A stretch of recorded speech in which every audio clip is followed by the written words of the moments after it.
खिपरों में गुज़िश्ता चंद रोज कबल हिंदू नौजवान उमेश कुमार की जानिब से सोशल मीडिया पर मुसलमानों के खिलाफ पोस्टें रखी थी, जिस पर खिपरों के उलमा इकराम की जानिब से मज़ामती प्रेस कॉन्फ्रेंस की गई थी। आज सबकतुल नूर मदरसे में मरकजी रुकन अकलियती अमूर MQM पाकिस्तान पूज रामराज हिंदू लोहाना पंचायत के सदर रमेश कुमार डुडानी, हिंदू लोहाना पंचायत के मोइन दास मुखी, भगवान दास होतवानी, लाल कुमार व्यापारी एसोसिएशन के सदर मोहम्मद वारिस दर्स, जमायत अहले सुन्नत के सदर मुफ्ती अहमद अली सिकंदरी, हाफिज उमेद अली सिकंदरी, मुफ्ती सिराज अली सिकंदरी, कारी शाहिद हुसैन सिकंदरी से बाहमी मुशावरत से नौजवान उमेश कुमार की जानिब से मुसलमानों की दिल आजारी करने पर प्रेस कॉन्फ्रेंस करते हुए इनका कहना था। जैसा हिंदू पंचायत वारा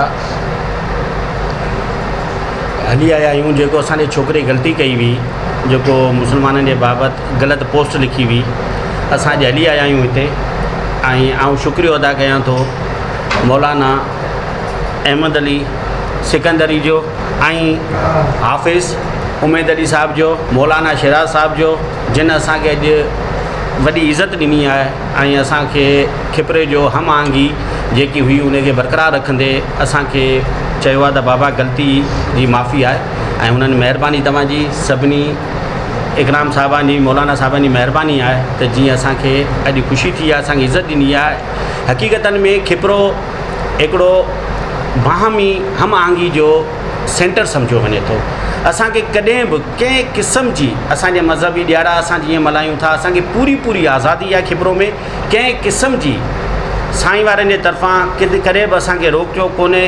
कॾहिं बि हिते ज़ोरी ऐं ज़बरदस्ती कंहिंखे इस्लाम क़बूल न करायो वियो आहे। खिपरो शहर या उन पस्ता इलाइक़े में असां हिकिड़ो हम आहंगी आहियूं, असां हिन जी महिरबानी था कयूं ऐं असां शुक्रगुज़ार आहियूं। अॼु खां पोइ आउं पंहिंजे नंढड़नि खे बि चवंदो सभिनी खे त महिरबानी करे सोशल मीडिया थोरो आराम सां कयो, ध्यानु रखो, कॾहिं बि का ग़लती अहिड़ी न कयो ऐं महिरबानी करे सभई पंहिंजे ॿारनि खे थोरो कंट्रोल कयो।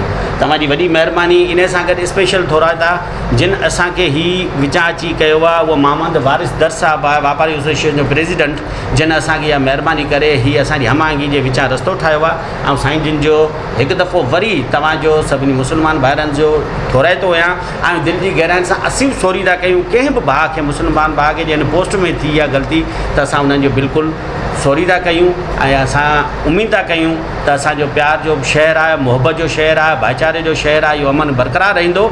ऐं असां कॾहिं सोचे बि कोन था सघूं कंहिं मज़हब जे ख़िलाफ़ु ॻाल्हाईंदे, छो त पंहिंजे पीउ जी उहो ई इज़त कंदो आहे जेको ॿिए जी पीउ जी इज़त कंदो आहे। असांजो तसवर बि कोन्हे त असां सोचे सघूं। तव्हांजी वॾी महिरबानी। भाईजान, अगर कैसी भी देखो जिम्मेदारी तो कोई बाप भी अपने बेटे की नहीं उठाता है, लेकिन आइंदा कोई भी ऐसा अमल हुआ, पहली बात तो हम आपसे भी आपके तसल्सल ये बोलते हैं कि हमसे रब्ता किया जाए, हम आपके पास चल के आए, और दोबारा अगर कोई होगा तो हम खुद अगर हमारी पहुंच में होगा तो आपसे वही अमल कराएंगे। अगर दोबारा कोई हमारी पहुंच में नहीं होता, हमारी बात नहीं मानता है, तो हम आपके साथ खड़े होंगे और उस बच्चे को हम खुद जाकर थाने पे पेश करेंगे। नहमदु व नुसल्ली व नुसल्लिम अला रसूलिल करीम। कुछ वक्त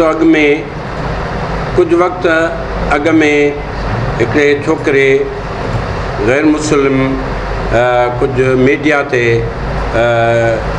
मुसलमाननि खे जे जज़्बात खे भड़काइण जे लाइ ऐं शहर खिपरो या तमामु इलाइक़े जे अमन खे ख़राबु करण जे लाइ हिकिड़ी इंतिहाई ग़लीज़ ऐं ग़लति पोस्ट रखी हुई, जंहिंजे करे असांजे मुसलमाननि जी तमामु घणी दिलि आज़ारी थी, तमामु घणो ॾुखु पहुतो। उन ॾुख जे इज़हार जे लाइ मूं हिकिड़ी दोस्तनि सां गॾिजी प्रेस कॉन्फ्रेंस कई हुई त हिन माण्हूअ खे तव्हां क़ाबू कयो, हिन जी ज़बान खे रोकियो, जे न त शहर जो अमन ख़राबु थी सघे थो। लेकिन अॼु साईं मोहम्मद वारिस ऐं साईं डोडाणी साहब ऐं मुखी साहब ऐं ॿिया दोस्त, ऐं वॾी ॻाल्हि त आहे त उन छोकिरे जो वालिद सॻोरो जेको इंतिहाई कमज़ोर ऐं हीणो ॾिसण में आयो, रोई रहियो हो, ऐं उहे सभु गॾिजी आया ऐं उन्हनि उन छोकिरे जे तरफ़ खां मज़रत कई आहे। ऐं मां पंहिंजे दोस्तनि ऐं मुस्लमान भाइरनि ऐं खिपरे वारनि सभिनी दोस्तनि खे गुज़ारिश कंदुसि त पंहिंजे अमन खे बरक़रार रखनि। हुन छोकिरे जेका बि पंहिंजे तरफ़ां ग़लती कई आहे, उहे वीचारा ही सभु असां वटि गॾिजी आया आहिनि ऐं उन्हनि जी माफ़ी तलाफ़ी थी आहे ऐं आईंदा हिननि उन छोकिरे जो ज़िमो बि खयो आहे ऐं ईअं बि वीचारा चवनि था असांजा दोस्त त आईंदा को बि हिंदू जेकॾहिं अहिड़ो कमु कंदो त असां तव्हां सां गॾिजी उनजे ख़िलाफ़ु FIR कटाईंदासीं। तमामु बहितर ॻाल्हि आहे। असां बि इहो ई अमन चाहियूं था, असां को झेड़ो या फ़ितनो या फ़साद नथा चाहियूं। तंहिंजे करे हाणे इन्हनि साईं वारनि ॾांहुं का बि मयार नथी रहे ऐं इंशा अल्लाह ताला असांजा गॾु आहिनि, असांजा दोस्त आहिनि, असांजा भाइर आहिनि, शहर में गॾिजी रहंदासीं इंशा अल्लाह ताला। असांजे तरफ़ां हाणे का बि अहिड़ी ग़लति ॻाल्हि ग़लति त अॻे बि कोन थी आहे, न को थींदी, पर हिननि जी दिलि आज़ारी वग़ैरह जो या अहिड़ी का ॻाल्हि इंशा अल्लाह न थींदी।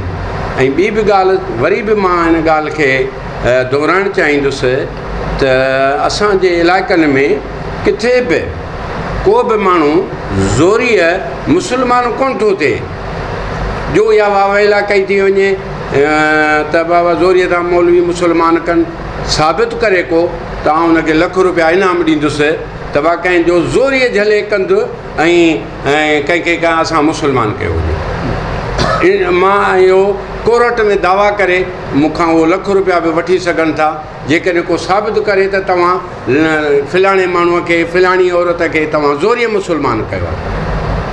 कोन थो थिए, को बि ज़ोरीअ मुस्लमान कोन थो थिए। इहा जेके आहिनि मुल्हिद बेदीन ऐं असांजे दीन ऐं इस्लाम जा दुश्मन, बल्कि उहे हिंदुइज़म जा बि दुश्मन, सेक्युलरिज़म जा माण्हू आहिनि जेके कंहिं बि मज़हब खे कोन था मञनि, नाला खे मञनि, रसूल खे मञनि, हिंदू मज़हब खे बि उहे नथा मञनि। जेके माण्हू अहिड़ियूं ॻाल्हियूं कनि था उहे कंहिंजा बि सॼण कोन्हनि, उहे माशरे जा दुश्मन आहिनि, समाज जा दुश्मन आहिनि, ख़ानदाननि जा दुश्मन आहिनि ऐं इलाइक़े जा दुश्मन आहिनि, मुल्क पाकिस्तान जा दुश्मन आहिनि जेके अहिड़ा फितना कराइणु चाहिनि था। ऐं हुकूमत गवर्नमेंट पाकिस्तान खे अपील कंदुसि अहिड़नि माण्हुनि खे लगाम ॾिनो वञे, छो त इन्हनि ॻाल्हियुनि सां त फितनो ई फ़साद थिए थो। अलाह साईं असांखे इंशा अल्लाह अमन में रखे ऐं असांजे शहर खिपरे खे अमन ऐं सलामतीअ सां रखे ऐं इंशा अल्लाह ताला असां कॾहिं बि अहिड़ो मामिलो हिते न करणु ॾींदासीं जंहिंसां हिंदू मुस्लिम जो फ़साद थिए या लिसानी फ़साद थिए, न करणु ॾींदासीं। असां सभु गॾु आहियूं इंशा अल्लाह। खिपरो शहर या उसके इर्द गिर्द कभी भी ऐसा वाक़या कभी भी नहीं हुआ है। कोई किसी को ज़बरदस्ती नहीं करता, अगर अपनी खुशी से निकल जाते हैं। हाँ, ये हम कह सकते हैं कि वो आपस में लव मैरिज के चक्कर में निकलते हैं, वो दूसरी बात है, मगर कोई फोर्सली किसी को किसी ने कन्वर्ट नहीं किया है। और हम आज जिस मसले के लिए आए थे, हम खिपरो के इन उलमा इकराम के मेहरबानी इनकी, इनका शुक्रिया, इनका एहसान मानते हैं कि उन्होंने हमारे खिपरो हिंदू पंचायत को मान देते हुए इसी चीज़ को उन्होंने उधर ही ख़त्म कर दिया है। इसका अगले दोबारा हम उनसे माफ़ी सोशल मीडिया ते छोकिरे माफ़ी वरिती हुई।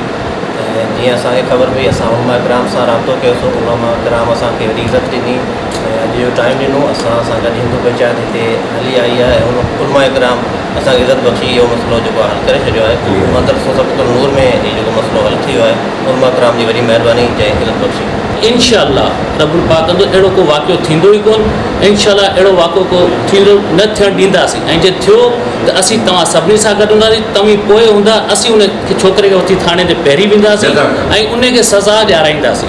उन खां पोइ आइन जे तहत जेका बि उनजी सज़ा आहे उहा मुक़ररु थियल उहा उनखे मिलंदी। ॿी ॻाल्हि, असांखे खिपरे में इहा अमन जो गवारो आहे, हिकिड़ो ई गुलदस्तो आहे असांजे खिपरो शहर। इन में न अॻे का अहिड़ी का ज़बरदस्ती जे हिसाब सां इस्लाम जी तरफ़ असांखे गामज़द कयो वियो आहे ऐं न कयो वेंदो। जेको ख़ुशी सां अचे थो उन लाइ दरवाज़ा खुलिया पिया आहिनि, जेको अचे मोस्ट वेलकम आहे। इस मौके पर हिंदू नौजवान के वालिद समेत मुफ्ती इसाक सिकंदरी, मुफ्ती सैफुल्लाह सिकंदरी, मौलाना मोहम्मद सावन सिकंदरी, मौलाना मोहम्मद यासिर रिजवी समेत दीगर उलमा इकराम मौजूद थे। कैमरामैन फजल के साथ अब्दुल रज़ाक राजपूत, अवामी न्यूज़ खिपरो। सब्सक्राइब कयो अवामी न्यूज़ HD खे ऐं ताज़ा तरीन ख़बरुनि लाइ ॾिसंदा रहो अवामी न्यूज़ HD।